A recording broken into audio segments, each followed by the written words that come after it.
دا پیشنګویي ورکړی شوې ده چې په پاکستان کې به هم زلزله راځي. په ترکو کې زلزله رااله، شام کې زلزله رااله، اوس په پاکستان کې هم زلزله راځي. دا یو فکر دی. اوس د دې فکر نه موږ ته څه معلومیږي؟ فوراً زموږ ذهن ته دا یوه خبره راځي چې یاره د بچاو څه طریقه پکار ده. که چېرته زلزله رااله نو زه به دې طرف ته ځم، زه به داسې ځان بچ کوم، زه به دا یو حربه استعمالوم، دا یو سبب به د ځان د بچاو دپاره استعمالوم. خو لیکن دې خبرې ته زموږ سوچ نشته دی چې دا زلزله ولې راځي. دا زلزله ولې راځي؟ الله جل جلاله دا زلزله ولې راولي؟ یو خو مختلف قسمه خبرې دي. د یو ساینسدان او د بلې فرقې او د یو چا نظریه د بل چا نظریه. څوک پخوانه به خلکو قصه کوله، د مشرانو به موږ به ترې اورېده چې دا ځمکه دا د یو غوایي په ښکرانو باندې ده. په یو ښکر باندې چې کله یي چې کله دا یو ښکر ستړی شي د دې بل ښکر ته چې کله اړی دا ځمکه وخوځېږي. دا هم یو نظریه وه او دا اصل کې د هندوانو نظریه ده. بعضې نظریې داسې دي چې دا ځمکه چې کومه ده نو دا یو لوی ځناور دی، د هغې په ملا باندې پرته ده. کله چې هغه خپله ملا وخوځوي نو دا ځمکه چې کوم دی نو دا ورسره وخوځېږي. بعضې پکې چې کوم هغه تکړه ساینسدانان دي نو هغوی دا خبره وکړله چې دا ځمکه خپل ګیس او ګرمایش خارجوي. چې کله دا ګیس او ګرمایش دا خارجوي نو د هغې د وجې نه دا ځمکه وشلېږي. د لاندې نه ګیس وي نو دا ځمکه وخوځېږي، وشلېږي. بعضې وایي لاندې چې کوم تپش دی او کومه لاوه ده نو د هغې د بار ته د راوتلو دپاره څه ځای نه وي. نو چې ځای نه وي نو خامخا هغه د لاندې نه ځمکې چې کوم دی نو دا څه کي دا وخوځوي. او بعضې وایي بعضې ساینسدانان پکې د ټولو نه پکې ښه نظریه چې دې ساینسدانانو منودې ده هغه دا ده چې ځمکه چې کوم دی نو دا مختلف قسمه پلیټس دي، جدا جدا شقونو کې حصو کې ده. لہذا کله چې د ځمکې بوج په دې پلیټونو باندې زیات شي نو دا ځمکه وښویېږي. نو د هغې ښویېدلو د وجې نه په حقه خطه باندې څه راشي؟ زلزله راشي. خو دا ټولې خبرې په خپل ځای باندې. شریعت څه وایي؟ الله څه وایي؟ رسول الله څه وایي چې زلزله ولې راځي؟ تاسو ویریږئ د هغې ورځې نه. ان زلزلة الساعة شیء عظیم، چې د قیامت هغه لویه او درنه چې کومه زلزله ده نو ګورئ هغه ډېره عظیمه زلزله ده. یوم ترونها تذهل كل مرضعة عما ارضعت وتضع كل ذات حمل حملها وترى الناس سكارى وما هم بسكارى ولكن عذاب الله شديد. چې په دغه ورځ باندې کومه لویه زلزله راشي نو د هغې زلزلې پوزیشن به دا وي چې ته به خلک داسې ویني چې که د چا سره ماشوم ورسره یي، د یوې زنانه سره ماشوم ورسره دی او دغې ماشوم له هغه پی ورکوي نو دا به داسې هیبت والا ورځ وي چې دغه ماشوم به دا ګزار کړي او هغه خپل د جګر غوښې د زړه غوښې د هغې پروا به هم دی ونه کړي. او که چېرې د یو زنانه په خېټه باندې ماشوم وي وتضع كل ذات حمل حملها نو هغه به هغه حمل خپل ځایه کړي، ماشوم به چې کوم دی نو د خېټې نه ګزار شي د دې هیبت او د عظیمې ورځې د دې خوف او د یرې د وجې نه. او بیا الله جل جلاله ارشاد فرمایي وترى الناس سکارا، ته به خلک داسې وینې ګویا چې دا خلک چېرته کې دیو څه نشه کړې ده او د دې نشې د وجې نه دا خلک سرګردانه شوی دی، دا خلک نشه شوی دی. داسې به دا خلک وي لکه څنګه چې یو کس شراب وڅکي او دی په نشه کې شي، وړوکی نه پیژني، لوی نه پیژني، راغورځېږي، منډې وهي، په ذهن باندې بوج راشي. دقسې د قیامت په دغې لویه ورځ باندې په دې خلکو باندې چې کله دا زلزله راشي نو د دې زلزلې د وجې نه به دا خلک نشاور شي، یو نشه به او سکران به د دې په دماغو کې پیدا شي.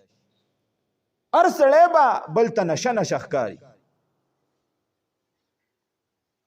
لیکن الله جل جلاله ارشاد فرمایي وما هم بسکارا، دا خلق به ګوره په نشه کې نه په حقیقت کې، ولکن عذاب الله شدید. دا دومره کارونه چې دا کوي، زنانا خپل د پيو ماشوم غورځي، د خېټې نه د ماشوم چې کوم دی نو هغه ضیا کېږي، هغه غورځېږي، او دغسې دا خلق سرګردان ښکاري، په نشه کې ښکاري. نو دا ټول کارونه الله جل جلاله وایي دا به د دې د وجې نه راځي چې په دغه ورځ باندې د الله د عذاب نه به خلک یریږي، د هغې د وجې نه به دا خلک سرګردانه.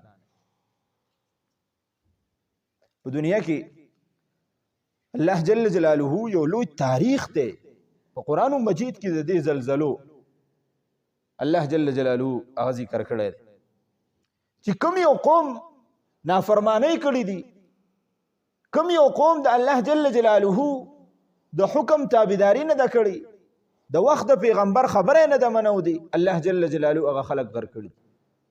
بیا عذاب په مختلفه شکلونو کې راځي چې کله الله خفه شي نو الله عذاب راولي. هم د دنیا ماحول هم دا دی چې پلار د زوی نه خفه شي نو پلار ولا سزا ورکوي. یو افسر د خپل ښکته ماتح نه خفه شي نو هغه ولا سزا ورکوي. داسې ټوټل ماحول داسې چلیږي چې کله الله جل جلاله د خپل بنده نه خفه شي او سخت خفه شي نو بیا الله جل جلاله عذاب ورکوي هغه ته. دغه عذاب کله نا کله د زلزلو په شکل کې راځي.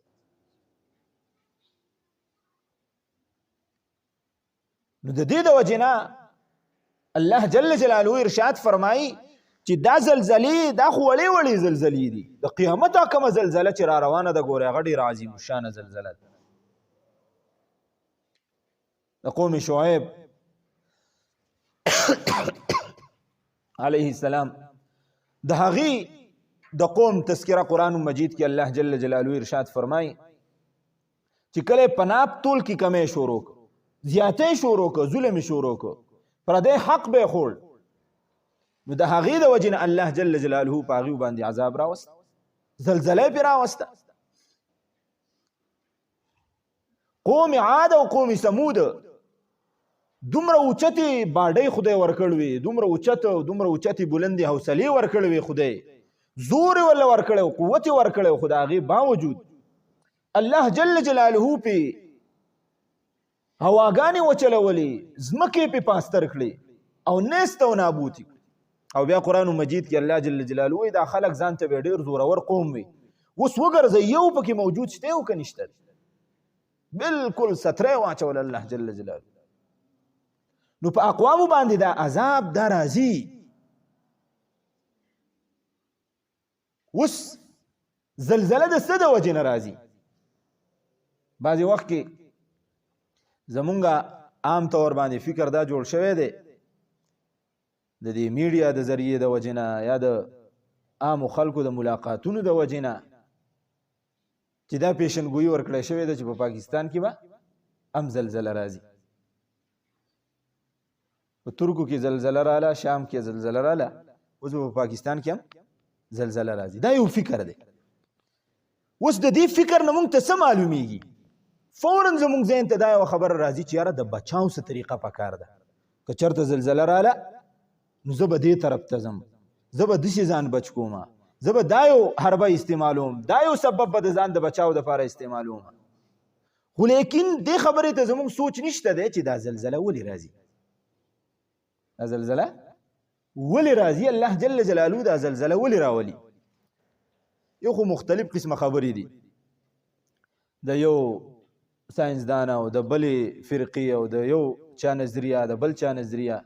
څوک پخوانه به خلکو قصه کوله، د مشرانو به مونږ به ترې اورېده چې دا ځمکه دا د یو غوایي په ښکرانو باندې ده، په یو ښکر باندې چې کله یي چې کله دا یو ښکر ستړی شي د دې بل ښکر ته چې کله اړی دا ځمکه وخوځېږي. دا هم یو نظریه وه او دا اصل کې د هندوانو نظریه ده. بعضې نظریې داسې دي چې دا ځمکه چې کومه ده نو دا یو لوی ځناور دی، د هغې په ملا باندې پرته ده، کله چې هغه خپله ملا وخوځوي نو دا ځمکه چې کوم دی نو دا ورسره وخوځېږي. بعضې پکې چې کوم هغه تکړه ساینسدانان دي نو هغه دا خبره وکړه چې د ازمکه خپل ګیس او ګرمایش خارجي، چې کله دا ګیس او ګرمایش دا خارجي نو د هغې د وجنه د ازمکه وشلېږي، د لاندې نه ګیس نو د ازمکه وخوځېږي وشلېږي. بعضې وایي لاندې چې کوم تپش دی او کومه لاوه ده نو د هغې د بار ته د راوتلو دپاره څه ځای نه وي، نو چې ځای نه وي نو خامخا هغه د لاندې نه ځمکې چې کوم دی نو دا څه کي دا وخوځوي. او بعضې وایي بعضې ساینسدانان بلکې د ټولو نه پکې ښه نظریه چې دې ساینسدانانو منودې ده هغه دا ده چې ځمکه چې کوم دی نو دا مختلف قسمه پلیټس دي، جدا جدا شقونو کې حصو کې ده.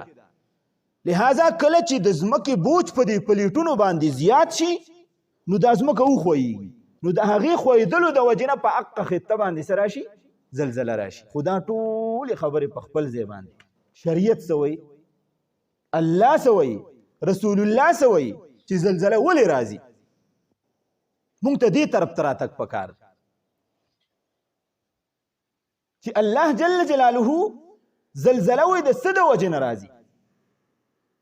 رسول الله صلی الله علیه وسلم اسلامی هغه تعلیماتو ته کتل پکار دي چې اخیر زلزله رااله، اوس زلزله ختمه شوه، د دې نه بعد ماله څه پوزیشن پکار دی، که زلزله راځي نو د دې دپاره د بچاو څه طریقه پکار ده. شریعت وایي حضور نبی کریم صلی الله علیه وسلم د ترمذی شریف یو روایت ته اوږد روایت دی، حضرت ابو هریره رضی الله تعالی عنه هغه ارشاد فرمایي په یو اوږد حدیث کې چې کله په مسلمانانو کې 15 کارونه پیدا شي نو د هغې د وجې نه به په مسلمانانو باندې په عامو خلکو باندې زلزلې راځي. بعضې عذابونه داسې دي د الله جل جلاله چې هغه انسان ته پته ولګي چې د دې عذاب اثر دا دی، او بیا په هغه نشاناتو باندې په هغه اسبابو باندې سړی سوچ وکړي نو فورا ورته پته لګي چې یاره حقیقت دی دا شی موجود دی ځکه چې کوم دی نو داسې کار وشو. لکه د قرب قیامت چې کله قیامت نږدې کېږي نو حضور نبی کریم صلی الله علیه وسلم 2 قسمه نشانې بیان کړي. بعضې نشانې داسې دي چې هغې ته علامات کبرا ویلی کېږي، لوی لوی نشانې لکه دجال به راځي، عیسی علیه السلام به راځي، نور به د مشرق په ځای باندې د مغرب نه راخیږي، دا لوی نشانې دي. بعضې نشانې داسې دي چې هغه علامات صغرا ورته ویلی کېږي، وړې وړې نشانې دي. نو په هغه وړو وړو نشانو کې حضور نبی کریم صلی الله علیه وسلم 15 نشانات داسې بیان کړي دي چې کله دا 15 نشانات تاسو وګورئ چې پوره شي نو بیا تاسو انتظار کوئ د څه شي، تاسو انتظار کوئ د زلزلو او د مخونو د خرابېدلو، د مسخه کېدلو او دغسې د اسمان نه د کاڼو د ورېدلو او دغسې د ځمکې د چاودلو. او بیا چې کله دا 15 نشانې وی پوره شي نو په تاسو باندې به الله جل جلاله داسې عذابونه راولیږي، داسې مصیبتونه او داسې مشکلات به په تاسو باندې راشي لکه یو زوړ هار دی، د هغې زوړ هار نه یو دانه وشلیږي او ورپسې چې څومره دانې دي دا په قطار باندې په جلدۍ سره لاندې را رواني، دقسې به په تاسو باندې قسمه قسمه مشکلات، مصائب، تکلیفونه چې کوم دی نو عذابونه را روان. اوس حضور نبی کریم صلی الله علیه وسلم چې کومې نشانې ذکر کړي دي هغه نشانه یو په یو د تاسو ته ذکر کوم او اندازه لګوئ چې په دې زمانه کې هغه نشانات موجود دي او ورکنه. د بخاری په یو روایت کې حضور نبی کریم صلی الله علیه وسلم ارشاد فرمای چې کله زنا عام شي، بے حیائی عام شي، کله ظلم عام شي، تکثر الزلازل نو زلزلې به ډېرې شي. او بیا د الله شان دا دی ګوره زلزله هم الله جل جلاله په داسې ټیم کې راولي چې شپی اکثر چې زلزلې کېږي د شپې کېږي، یعنی د بچاو الله جل جلاله انسان ته ښایي چې ګوره یاد ساته زما د عذاب نه د بچاو ستاسو هیڅ قسمه سامان نشته. تاسو اوس وکتلې ډېر کنه ته خلک موجود دي مخامخ بچي ښځه مور پلار څه سړی ورته دلته ولاړ دی خو د الله قدرت داسې دی چې دا سړی اوس بچ کولی نه شي. دقې د هغه د سترګو د مخې د لور نه یې ساه خیږي د مور نه یې ساه خیږي د پلار نه د بچو نه د زړه د غوښو ګوګل نه یې ګوره یې ساه خیږي. الله جل جلاله ښایي چې ګوره یاد ساته ان اخذه علیم شدید. زه له ول سړی رانیسم نه او چې رانیسم یې ګوره یاد ساته اخذه علیم شدید نو بیا زما پکړ ګوره ډېر سخت. حضور نبی کریم صلی الله علیه وسلم 15 نشانات دا ذکر کړ. نمبر 1 اذا اتخذ الفيء دولا. اذا اتخذ الفيء دولا چې کله په انسانانو کې سرکاری ملکیت پردی ملکیت دا خپل ملکیت وګڼلی شي. سرکاری خزانه د بیت المال مال دا مشران خپل مال وګڼي. اوس اندازه ولګوئ چې نن سبا زموږ دا ملک چې دی بل طرف ته روان دی دا د څه د وجې نه روان د دې وجې نه روان دی چې هر یو غټ او هر یو مشر د حکومت خزانه سرکاری خزانه دا خپل فند او خپل خزانه او خپل مال ګڼلی بې دریغه استعمال کوي. د 10 روپو د سیز دپاره د 1 لکو او د 2 لکو روپو بل جوړیږي. نو حضور نبی کریم صلی الله علیه وسلم ارشاد او فرمایا کله چې انسانان اتخذ الفیء دولا کله چې مالی حکومت د سرکار مال د سرکار خزانه د خپل خزانه وګڼلی شي د هغې بېدریغ استعمال شروع شي نو په تاسو باندې به زلزلې راځي. دویم نمبر سیز حضور نبی کریم صلی الله علیه وسلم ارشاد او فرمایا والامانت مغنمه او پردی امانت دا مالی غنیمت وګڼلی شي خپل دولت وګڼلی شي. اوس اندازه ولګوئ دا ټول مشران چې څومره دي او په موږ باندې مشري کوي د دیو سره چې دا څومره اموال راځي پراته دي پیکیجونه دي څه دي اندازه لګوئ دا زما او ستا امانت دی که نه دا د غریب مسلمان امانت دی که نه دی دا څه وګڼلی شو مغنمه دا خپل مال او خپل جاگیر وګڼلی شو. څومره کرته به شوي چې دې خلکو ته به د یو غریب په سر باندې روپۍ راغلي او دیو به په خپله خېټه کې دقه اور ورچولی. د دغې مشرانو د دغې غټانو زامن هغه په بهر ملکونو کې سبق وایي په کرونونو او اربونو روپۍ په هغه باندې خرچه کېږي او د حکومت خرچه پې کېږي د سرکار خرچه پې کېږي او زما دلته کې غریب د 2 نونو دپاره هغه حیران دی هغه د یوې نونۍ دپاره ترسیږي هغه د پینډال ګولۍ دپاره ترسیږي. د دغې غټانو سپي او اسونه هغه چې کم دی نو منقې خوري هغه پستې او بادام خوري د هغې د سپو دومره حفاظت کېږي. زما مسلمان دلته کې د هغه دپاره د تن د پټولو کپړه نشته.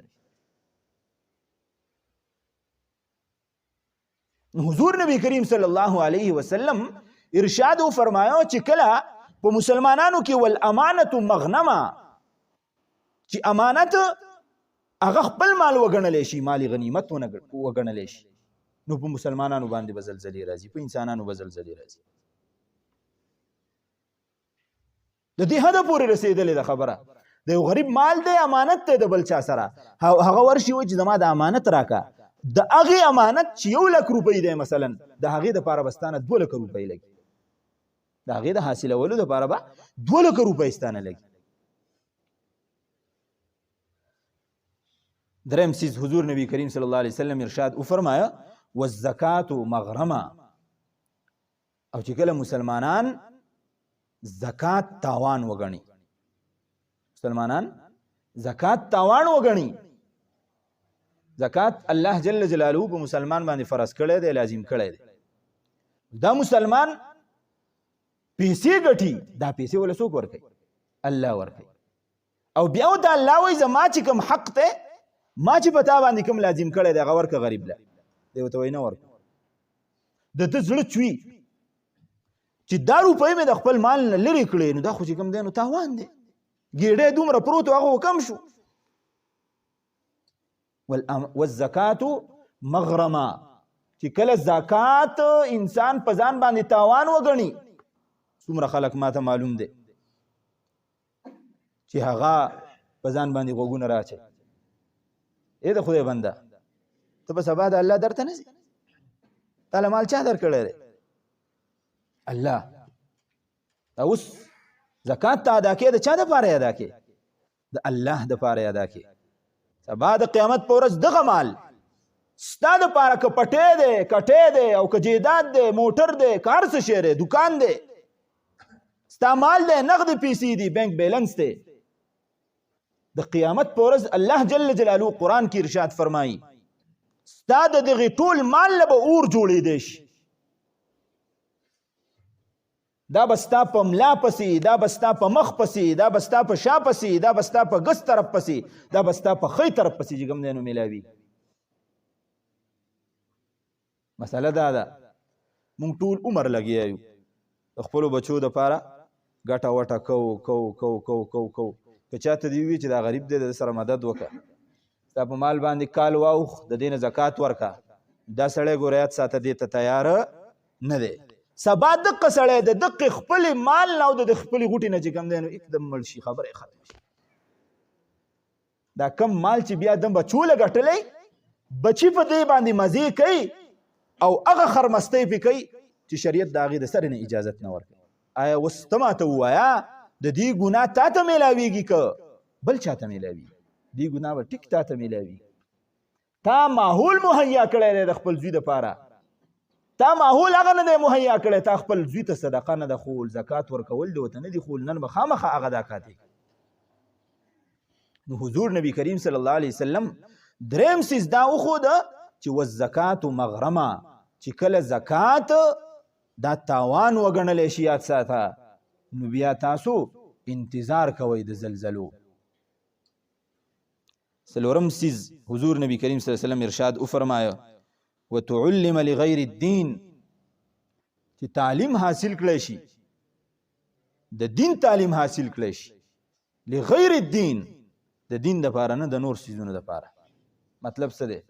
ما ګیره پرېښوده، د دې دپاره مې پرېښوده چېرې خلک په ما اعتماد وکړي چې ښکلې ګیره یې نیولې، پټکی مې وو د دې دپاره چېرې خلک وایي چې ګوره پټکی والی دی، زه د سره تجارت کوم، دی به دوکه نه ورکوي.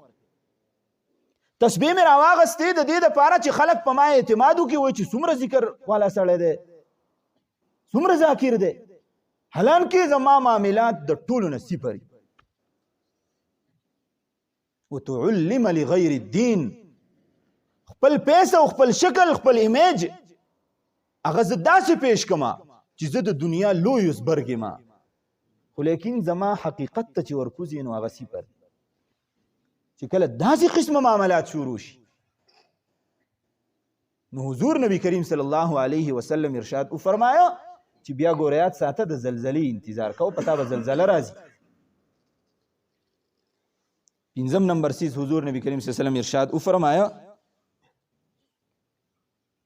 واطاع الرجل امرأته، چې کله یو سړی د ښځې غلام جوړ شي، کله یو سړی د ښځې غلام جوړ شي،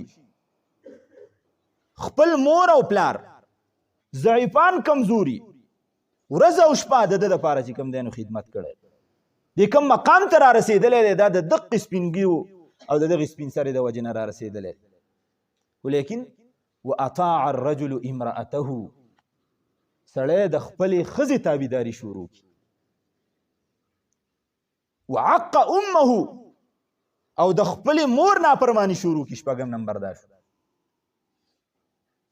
اوس تاسو اندازه ولګوئ ماته جواب راکوئ په سلو کې 10 کسه داسې نشته دی چې هغه د خپلې ښځې نه اوري او د خپلې مور او پلار اوري. داسې ده که نه ده؟ اندازه ولګوئ چې معاشره کم طرف ته لاړه. واطاع الرجل امرأته. اوس ګوره د دغې ښځې د خواهش دپاره دا انسان مزدوري څه کوي؟ حرام حلال نه پیژني چې څه وله مخې له ورځي دی هړپ کوي چې د ښځې خواهش پوره کړم، ښځه خفه نه شي. خو لیکن دا مور که چېرته ده ته ووایي چې بچو زما په دې سر باندې درد دی او ما دې ډاکټر له وروله، نو د دې زوی دپاره د دې خوږ زوی دپاره چې دی لا پیدا شوی هم نه او د ده دپاره دې مور په خېټه کې دوا کړې ده، د دې زوی څه ټایم نشته دی چې دا خپله مور دا ډاکټر له ورولي. د دې زوی څه دا ټایم شته چې دی د چکر دپاره د چکر په نیت ته دې ځای نه روان شي او کشمیر ته دې لاړ شي، کاغان او مري او یو ځای ته او بل ځای ته دې لاړ شي او دی د په زرګونو او په لکونو روپۍ دا په ځان باندې په خپلو بچو په خپله ښځه ولګوي. خو لیکن د ده دپاره دا څه خبره نه ده چې زما دا مور په دې یخنۍ کې په پروسکنۍ نه په ابلکننۍ نه په تېره بلکلنۍ په هغه جوړه کې چې کوم دی نو موجود ده او د نوې جوړې خواهش به لري زه ولې جوړه راوړم. دا شی نشته دی. الان کې مور او پلار خو داسې هستي ده ګوره چې مور نه غواړي چرته، مور غواړي نه چې بچو مالا دا چل وکړه، نه تا ولې ستا دننه فکر ستا ضمیر مړ شوی دی، ته به ځان نه ژوندی کې ته به ګورې ضرورت ته څه دی. د مور وینا ته به انتظار نه کې، سوچ فکر به کې چې ضرورت ته څه دی. ما په دې یخنۍ کې خپلې زوی له خپل لور له خپلې ښځې له 3 څلور جوړې کوټونه او څه او څه ګرمې کپړې دا راوړې، دا سوچ ما کړی دی پلار او مور له مې راوړلي او که نه. نو حضور نبی کریم صلی الله علیه وسلم ارشاد وفرمایا چې کله واطاع الرجل امرأته، کله چې یو سړی خاوند دا د خپلې ښځې تابع جوړ شي د هغه تابعداري شروع کي، وعق امه او د خپلې مور نافرمانی شروع کي، نو تاسو باندې به الله جل جلاله زلزلې راولي. او په 1 نمبر باندې حضور نبی کریم صلی الله علیه وسلم ارشاد وفرمایا وادنا صدیقه واقصى اباه، چې کله یو انسان خپل ملګری خپل ځان ته رانږدې کي او خپل پلار د خپل ځان نه لرې کي. خبرې ذوق سره واورئ. وادنا صدیقه، ګوره داسې حضور صلی الله علیه وسلم داسې پیشنګویانې کړې دي ته وایي چې په دې زمانه کې موجود و او دا خبرې کولې. وادنا صدیقه، نن په دنیا کې د ټولو نه لوی دوست او یار او جګري زما هغه سړی دی چې ما ته بده لاره ښیي، زه هغه ځان ته نږدې کوم، زه د هغه سره ګرځم. واقصى اباه، پلار مې پرېښودلی پرېږده چې خپل کار دی کوي. تاسو ته به دا خبره عجیبه ښکاري، اوس به درته معلومه شي. تاسو سوچ وکئ او فکر وکئ چې سحر کېږي او ماښام کېږي، آیا زه د خپل ملګري سره ډېر وخت تېروم که د خپل پلار او مور سره ډېر وخت تېروم؟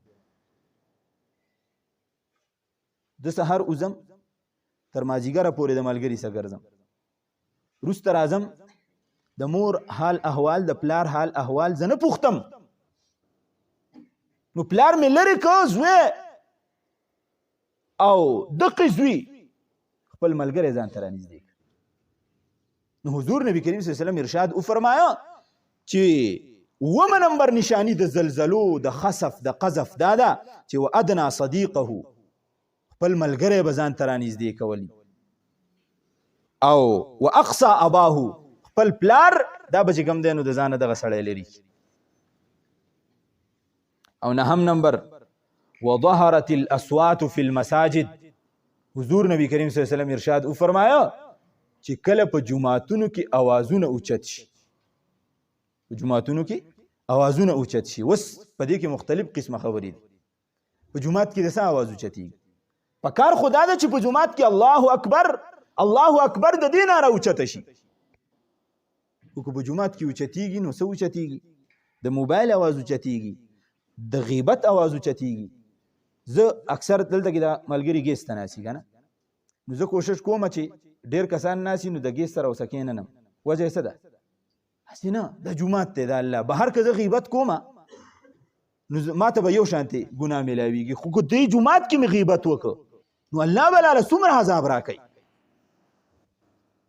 اوس معامله دا ده چې یو بزرګ نو وایي هغه به چې چېرته وخت به ورته فارغېده نو ته به او د مخبرې په منځ کې به ناست و. چا ترې تپوس وکړ وایي صاحبه دلته کې ولې کښېنې ته؟ ژوندي خلک ګرځي د هغوی سره کښېنه. وی ګوره د ژوندو خلکو معامله دا ده، د دې مړو سره ځکه کښېنم دلته راشم خپل آخرت راته رایاد شي، بیا پاسم او خبره ختمه شي بس زه لاړ شم.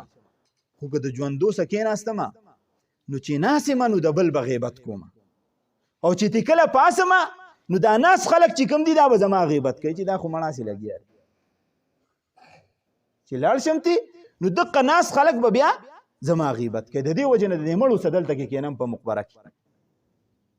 نو حضور نبی کریم صلی الله علیه وسلم ارشاد وفرمایا وظهرت الاصوات فی المساجد. نن ټنګا ټنګا خېږي که نه، ګانه په موبایل باندې خلکو بیټ کړي رینګ ورته راشي د الله په کور کې ګانه داسې یي که نه. معامله زمونږ راځي او ټوله چې کوم دی نو جومات ته راځي، مسله راځي او هغه په جومات کې چې کوم دی نو د هغې دپاره اواز اوچتي. نو حضور نبی کریم صلی الله علیه وسلم ارشاد وفرمایا چې کله په جومات کې داسې قسمه اوازونه اوچت شي نو تاسو ګوره یاد ساته په تاسو باندې به زلزلې راځي. او لسم نمبر سیز حضور نبی کریم صلی الله علیه وسلم ارشاد وفرمایا وساد القبیلة فاسقهم. چې کله د قبیلې سردار او مشر په انسانانو کې د ټولو نه بېحسه انسان، فاسق انسان، ګناهګار انسان وګرځي. اوس اندازه ولګوئ، څوک مشر هغه زبرګ نه ګڼي، ښه سړی ورته وایي چې ته ډېر ښه سړی، ته ډېر زبرګ انسان یې، ستا ډېر زیات چې کوم دی نو خدمات دي. خو مشري دا به هغه سړی کوي چې څوک فاسق وي، څوک فاجري، څوک ګناهګاري. وساده القبیلة فاسقهم. د قبیلې او د قوم مشري هغه سړی کوي چې کوم فاسق فاجري. د خدای بنده وګوره دا فاسق او فاجر به زما نیغه لاره څنګه روانه کي، دی خو په خپله په کنده باندې روان دی. نو حضور نبی کریم صلی الله علیه وسلم ګوره نن سبا عزت چاته ورکړی کېږي چې څوک په دنیا کې عزتمن سړی نن سبا هغه ګڼلی کېږي د عامو خلکو په نظر کې چې چا سره ډېر ګاډي، دا ښې عیاشۍ کوي، دا د چا خیال نه ساتي، د ټولو نه د کرپشن کیسونه په ده باندې، د ټولو نه چې کوم دی نو مردارخور دی، د ټولو نه قاتل انسان دی، د ټولو نه مجرم انسان دی. خلک چې کوم دی نو هغه ته دادا وي، هغه ته مشر وي. حضور نبی کریم صلی الله علیه وسلم یو لسم ځای ذکر که وکانه زعیم القول قوم ارذلهم، او وی زعیم او مشر د قوم ارذلهم د ټولو نه رذیل سړی، باچاهتم فاسق ته میلاوي، او په قبیله کې مشري چې کوم سړی کوي نو هغه هم رذیل سړی کوي. نو چې کله دا کاته شروع شي نو حضور نبی کریم صلی الله علیه وسلم ارشاد فرمایي چې تاسو د زلزلې انتظار کوئ. واکرم الرجل مخافة شره. حضور نبی کریم صلی الله علیه وسلم ارشاد وفرمایه چې د انسان د دې د وجې نه عزت کیږي چې د ده د شر نه تیاریږي.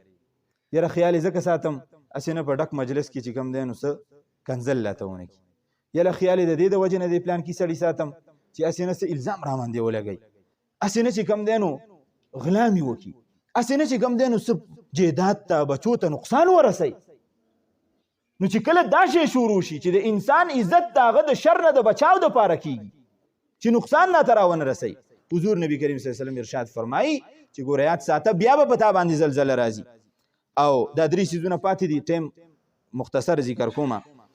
حضور نبی کریم صلی الله علیه وسلم ارشاد فرمایي چې وظهرت القینات والمعازف چې کله په دنیا کې د ډمو عزت شروع شي، د ګانو والا عزت شروع شي، د سنگرانو عزت شروع شي، هغوی له په حکومتي سطح باندې ایوارډونه ورکول شروع شي، ګانې بجانې ډمې دا فن جوړ شي، دا څه جوړ شي؟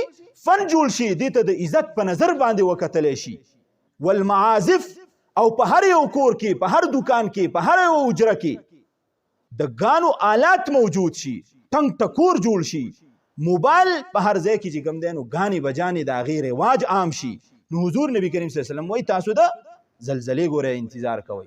اوس اندازه ولګوه پخوانه زمانه کې به په کلي کې چلته کې یو لوپر و، او هغه لوپر به د څه د وجې نه و، د دې ځای نه به ته په سوات کې سینما وه، نشاط چوک کې، هلته کې به چې کوم دی نو ته فلم به او چېرته ډرامه به یې کته، هغه ته به خلکو لوپر وي. اوس د هر یو زما د ماشوم سه، نوجوان سه، بوډا سه، نارینه او زنانه سه په جیب کې سینما پرته ده، او دا چې څه ټیم ګوري دته فل اختیار ورکړی شوی دی زما د طرف نه هم او د کور د زنانو د طرف نه هم دته کلی اختیار ورکړی شوی دی چې ته څه کې کوه. اوس ټول په لوپرۍ کې اخته یو. اوس خبره مونږ دا کوو روډونو ته مونږ راوځو څه چل دی لکه شریعت نافظ کوو، په دې ملک کې مونږ شریعت غواړو. ته اول ځان ته سوچ کړی دی، ما ځان ته سوچ کړی دی، په دې دریو څلورو مرلو ځای کې په دې خپل کور کې په شپږو اوو کسانو باندې ما اول شریعت نافظ کړی دی په خپله. دا سوچ چا کړی دی؟ زما زوی دی زه په شریعت نافظ کولی شم، زما لور ده زه په شریعت نافظ کولی شم، زه په خپله ښځه شریعت نافظ کولی شم. دا خبرې پکار دي. لول د خپل ځان نه شروع پکار ده، وروسته چې کوم دی نو بهر ته تک پکار دی. حضور نبی کریم صلی الله علیه وسلم څوارلسم شي ذکر کوه وشربت الخمور، شراب به عام کړی شي، شراب به خلک سکي. خلکو تر دې حده پورې چې په دې تیر کال کې ما یو اخبار کته، په هغې کې چې کوم دی نو یو 45 کسانو تذکره وه پکې چې هغوی شراب وڅکه خو شراب لا کچه و، پاخه شوي نه و، او هغه 45 په 45 باندې چې کوم دی نو مړه شوي. اوس ما چې بیا سوچ کاو چې ظالمانو تاسو د الله جل جلالو در ته په دغې شرابو ککړه خوله باندې ورشئ نو الله له به څه جواب ورکوو. تاسو ته پته شته د پاکستان د کراچۍ د شرابو دپاره 7 سمندر پار د هغه ځای نه چې کوم دی نو خلک راځي وایي د دې ذایقه ښکلې ده، دلته کې چې کوم دی نو ښه شراب میلاویږي. د مسلمان ملک ده، اغستونکی هم مسلمان، خرڅونکی هم مسلمان، جوړونکی هم مسلمان، لیبل لګونکی هم مسلمان. اندازه ولګوئ. حضور نبی کریم صلی الله علیه وسلم ارشاد وفرمایو 15 نمبر سیز او غور سره ورته غوږ کېدی ولعن آخر هذه الامة اولها، چې کله 15 سیز دا عام شي په دنیا کې نو د زلزلې بیا چې کوم دی نو انتظار کوئ زلزله به رامنځته راځي.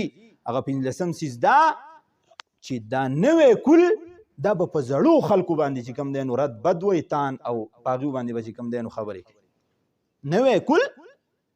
اوس اندازه ولګوه زما په دې فیسبوک باندې نوجوان د دومره بې ادبۍ شکار شوی دی چې دا د یو عالم سر دا د هغه د جوسې نه لرې کړي او په خنزیر پسې ولګوي. ای د خدای بنده ته د دې عالم د شکل خیال مه ساته، زرزلی مه ساته، د هغې به الله جل جلالو ستا څخه حساب کتاب کوي.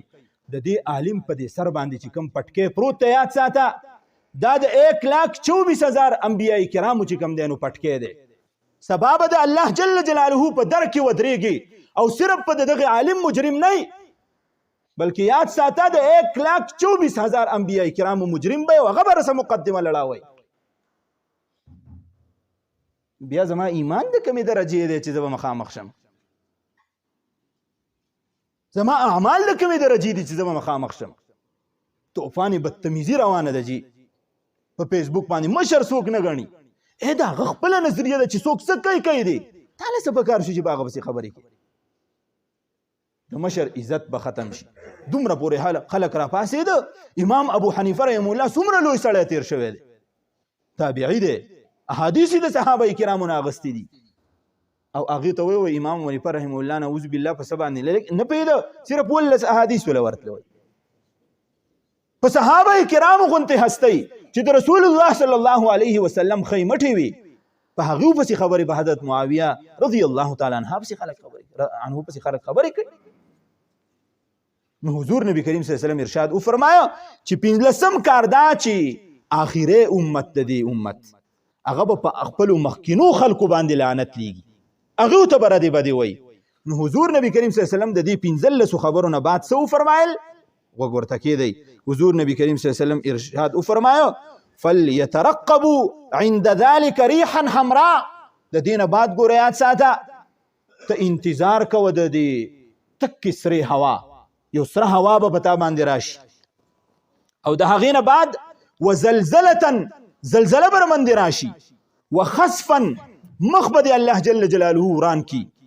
وقذفا او الله جل جلاله به د باندې د اسمان نه کاڼي راووري او الله جل جلاله به په ځمکه کې ور داخل کی دنه به ورخخ کی ځمکه به ته وشلی وآيات تتابع كنظام بال قطع سلكه فتتابع حضور نبی کریم صلی الله علیه وسلم ارشاد او فرمایا چې بیا ګوریات ساته دسی مصیبتونه او دسی مشکلات په پتا باندې راشي لکه زول هار دی په دې کې د دانې پویلې دي یو دانه تلاړه او د نور دانې پتا باندې په جلدی سره او په سختۍ سره چې کوم دی لاندې رالي څنګه چې دا دانې راځي د قصې په پتا باندې د الله جل جلاله د طرف نه مشکلات مصائب راځي لہذا په داسې قسمه حالاتو کې د زلزلو په حالاتو کې د مصیبتونو په حالاتو کې اول خو موږ له د ګناه نه ځان بچ کول پکار دي دویم دا حضرت عمر ابن عبدالعزیز رحمه الله خپلو کشرانو ته خط لیږلی چې کله زلزله په تاسو راشي نو تاسو د دریو دواګانو اهتمام کوئ په هغې کې اولنۍ دعا د حضرت آدم علیه السلام دعا وه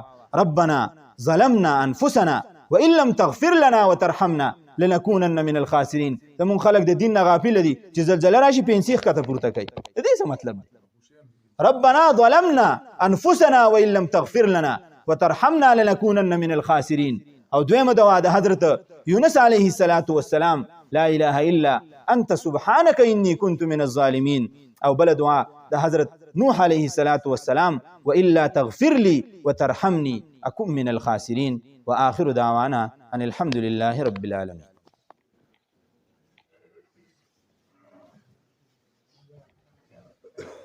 الله أكبر الله أكبر الله أكبر الله أكبر أشهد أن لا إله إلا الله أشهد أن لا إله